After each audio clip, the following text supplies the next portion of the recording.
সাংবাদিক সুরক্ষা ও কল্যাণ ফাউন্ডেশনের পক্ষ থেকে ইফতার ও দোয়া মাহফিল অনুষ্ঠিত। 24শে মার্চ সোমবার নিজস্ব প্রতিনিধি।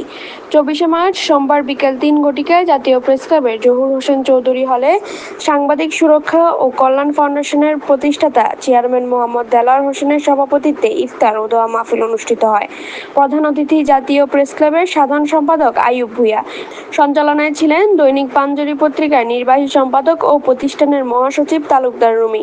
অতিথিদের মধ্যে উপস্থিত ছিলেন গণ অধিকার পরিষদ অন্যতম মুখপাত্র ফারুক আহমেদ, নূপুর ইসলাম সহ দেশের সুনামধন্য জাতীয় দৈনিকগুলোর প্রকাশক, সম্পাদক, প্রিন্ট মিডিয়া, ইলেকট্রিক মিডিয়ার সাংবাদিক ও বিশিষ্টজন উপস্থিত ছিলেন।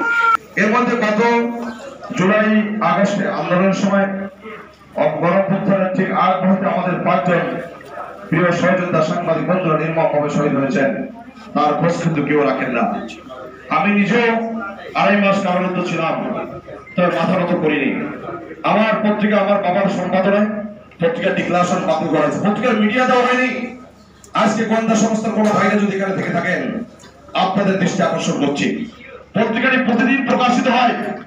একটি পত্রিকা প্রকাশ করতে গিয়ে একজন সম্পাদকের কি পরিমাণ ঘাম ঝরে, কি পরিমাণ শ্রম ঝরে করেছেন, বলেছেন অমুক দল করে, সেই হিসেবে তাকে ব্ল্যাক লিস্টেড করেছেন, তাকে নির্যাতন করেছেন, তার পরিবার ধ্বংস করে দিয়েছেন। এই পরিবারের একজন আমি সদস্য, আমি যে মুক্তিযোদ্ধা সন্তান। আমি একটি বিশ্ববিদ্যালয় কলেজ ছাত্র হিসেবে গিয়েছিলাম। মেধা তালিকায় কারো চেয়ে কম মেধা সম্পন্ন নয়, কিন্তু আজকে আমাদের মেধা ধ্বংস করে দেওয়া হচ্ছে, শিক্ষা ব্যবস্থা ধ্বংস করে দেওয়া হচ্ছে।